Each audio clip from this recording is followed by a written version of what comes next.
আলু দিয়ে তৈরি এই নিরামিষ রেসিপিটা যে একবার খাবে সে বারবার খেতে চাইবে, এতটাই টেস্টি হয় রেসিপিটা।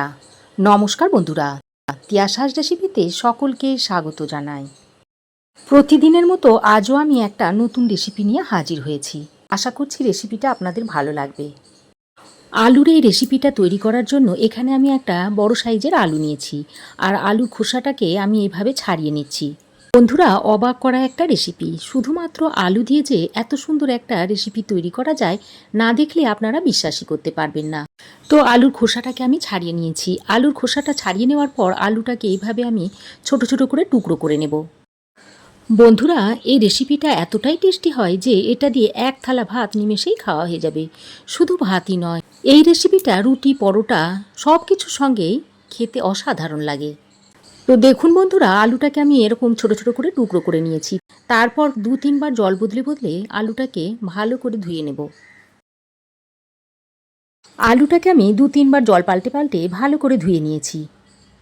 এবারে কেটে ধুয়ে রাখা আলুগুলোকে একটা মিক্সিং জারের মধ্যে ভরে নিচ্ছি। সঙ্গে দিয়ে দিচ্ছি কয়েক টুকরো আদা, আর দিয়ে দিচ্ছি একটা কাঁচা লঙ্কা। ঝালটা আপনারা আপনাদের স্বাদ অনুযায়ী দিয়ে নেবেন। তারপর এটা একটু মিহি করে বেটে নেব। আলুটাকে এরকম মিহি করে বেটে নিয়েছি, বেটে একটা পাত্রের মধ্যে ঢেলে নিচ্ছি। এবার আমি এই আলুর পেস্টের মধ্যে দিয়ে দিচ্ছি পরিমাণ মতো হলুদ গুঁড়ো, দিচ্ছি অল্প একটু জিরে গুঁড়ো, সামান্য কয়েকটা গোটা জিরে দিয়ে দিচ্ছি, অল্প একটু দিয়ে দিচ্ছি গরম মশলার গুঁড়ো, হোমমেড গরম মশলা। এবার আমি 2 চামচ মতো বেসন নিয়েছি। এবার অল্প অল্প করে বেসন দিয়ে আলুর পেস্টের সঙ্গে মিশিয়ে নিচ্ছি। আমি বেসনটা অল্প অল্প করে দিয়ে মিশিয়ে নিচ্ছি, একবারে না মিশিয়ে।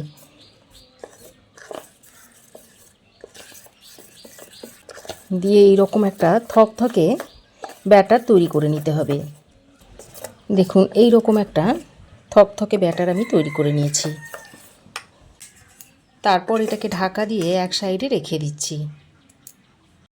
এবার আমি আবারও একটা মিক্সিং জার নিয়ে নিয়েছি। এই মিক্সিং জারের মধ্যে একটা মশলা তৈরি করে নেব। তার জন্য দিয়ে দিচ্ছি এই 1/2 ইঞ্চ মতো আদার টুকরো, দিয়ে দিচ্ছি একটা কাঁচা লঙ্কা, আর একটা টমেটোকে 4 ফালি করে দিয়ে দিলাম। তারপর এর একটা মিহি পেস্ট তৈরি করে নেব। তো এই রকম একটা মিহি পেস্ট তৈরি করে নিয়েছি। এবার আমি রান্নাটা করার জন্য গ্যাস অন করে কড়াই গরম করে নিয়েছি। তারপর এর মধ্যে দিয়ে দিচ্ছি পরিমাণ মতো সরষের তেল।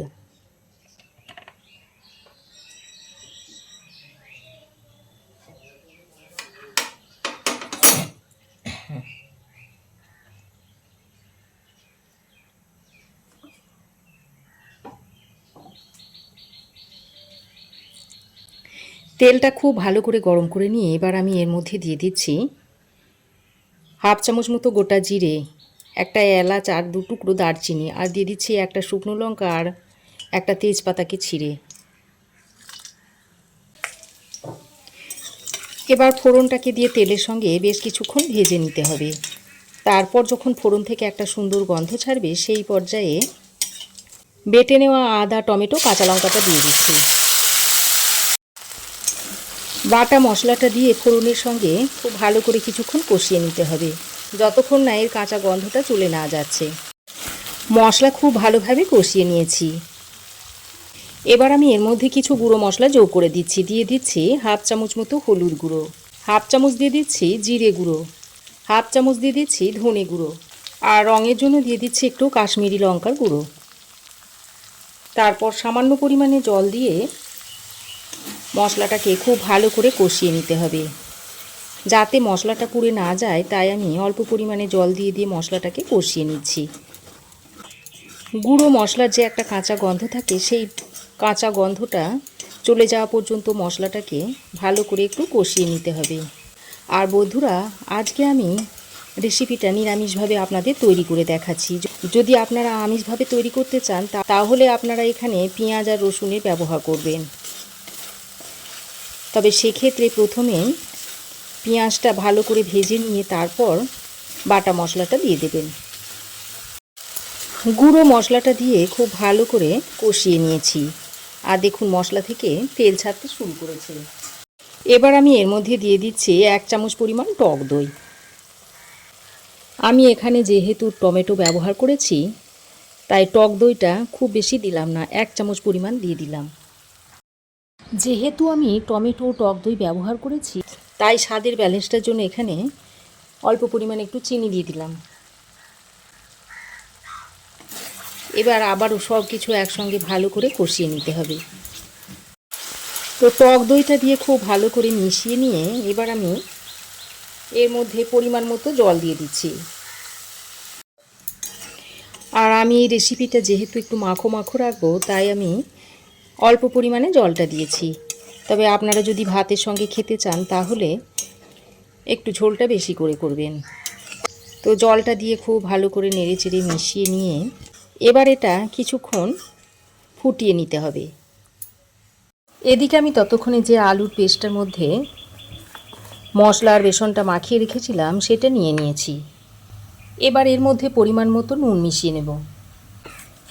নুনটা আগে দিলে বেশ খানিকটা জল বেরিয়ে যাবে, তাহলে বড়াগুলো খুব একটা ভালো হবে না, তাই নুনটা শেষের দিকে আমি মাখিয়ে নিচ্ছি। এদিকে দেখুন ঝোলটা খুব ভালোভাবে ফুটে উঠেছে। এবার আমি একটা ছিদ্রওয়ালা পাত্র এর উপরে বসিয়ে দিচ্ছি। এই ছিদ্রওয়ালা পাত্রের গায়ে আমি একটু হালকা তেল লাগিয়ে নিয়েছিলাম। তারপর এই যে ব্যাটারটা রেডি করেছিলাম সেটা থেকে এইভাবে বড়ার আকারে দিয়ে দিচ্ছি। একটু ফাঁক ফাঁক করে বড়াগুলোকে দিয়ে দিতে হবে।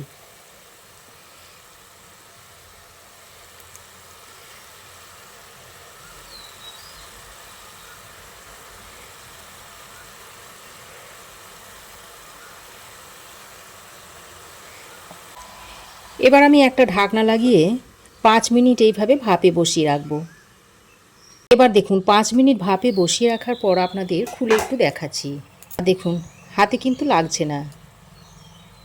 এবার আমি এই ছিদ্রওয়ালা থালাটাকে এভাবে তুলে নিচ্ছি। আর এদিকে দেখুন মশলাটাও খুব ভালো করে কষানো হয়ে গেছে। এবার আমি এই পর্যায়ে অল্প পরিমাণে একটু হিং দিয়ে দিচ্ছি। যেহেতু নিরামিষভাবে তৈরি করছি তাই একটু হিংটা মিশিয়ে নিচ্ছি। আর এই পর্যায়ে যদি হিংটা দেওয়া হয় তাহলে ফ্লেভারটা খুবই ভালো আসে। আর তেলের মধ্যে হিংটা দিলে অনেক সময় পুড়ে যাওয়ার ভয় থাকে, তাই আমি এই পর্যায়ে হিংটা দিয়েছি। সঙ্গে স্বাদ মতো একটু নুন দিয়ে দিচ্ছি। আরও ঝোলের সঙ্গে খুব ভালো করে নেড়ে চেড়ে মিশিয়ে নিচ্ছি। এদিকে দেখুন বড়াগুলো ততক্ষণে ভালো করে ঠান্ডা করে নিয়েছি। তারপর এইভাবে বড়াগুলোকে তুলে নিচ্ছি। দেখুন, আর দেখুন বড়াটা দেখুন কতটা সফট হয়েছে। সব বড়াগুলোকে দেখুন তুলে নিয়েছি। এদিকে দেখুন ঝোলটাকেও আমি আরও কিছুক্ষণ ফুটিয়ে নিয়েছি ভালো করে। এবার আমি এর মধ্যে বড়াগুলোকে দিয়ে দিচ্ছি। এবার এই বড়াগুলোকে দিয়ে ঝোলের সঙ্গে খুব ভালো করে মিশিয়ে নিতে হবে। এবার এটাকে ঢাকা দিয়ে 3-4 মিনিট মতো রান্না করে নেব। ঢাকা দিয়ে আরও 3-4 মিনিট ঝোলের সঙ্গে বড়াগুলোকে রান্না করে নিয়েছি। আর দেখুন বড়াগুলো দেখুন ফুলে কত বড় হয়ে গেছে। আর আমি রান্না করব না, এইভাবেই রেখে দেব, কারণ নামানোর পর এটা আরও একটু ঝোলটা টেনে নেবে। এর মধ্যে অল্প একটু গরম মশলার গুঁড়ো আর সামান্য পরিমাণে একটু ঘি ছড়িয়ে গ্যাসের ফ্লেম বন্ধ করে একটা ঢাকনা লাগিয়ে আরও কিছুক্ষণ স্ট্যান্ডিং টাইমে রাখার পর সার্ভ করে দেখাবো। তাহলে বন্ধুরা বাড়িতে যখন মাছ মাংস কিছুই থাকে না, শুধুমাত্র আলু আর একটু বেসন দিয়ে এইভাবে দুর্দান্ত স্বাদের রেসিপিটা বাড়িতে তৈরি করে নেওয়া যেতে পারে। তো রেসিপি কেমন লাগলো অবশ্যই একটা কমেন্ট করে জানাবেন। ভালো লাগলে একটা লাইক ও শেয়ার করবেন। পাশে থাকা বেল আইকনটা অবশ্যই প্রেস করে দেবেন। আর আমার চ্যানেলে যদি নতুন হয়ে থাকেন তো প্লিজ চ্যানেলটাকে সাবস্ক্রাইব করার অনুরোধ রইল। আজ এ পর্যন্তই। আবার দেখা হবে নতুন কোনো রেসিপি নিয়ে নেক্সট এপিসোডে। সে পর্যন্ত ভালো থাকবেন, সুস্থ থাকবেন। ধন্যবাদ।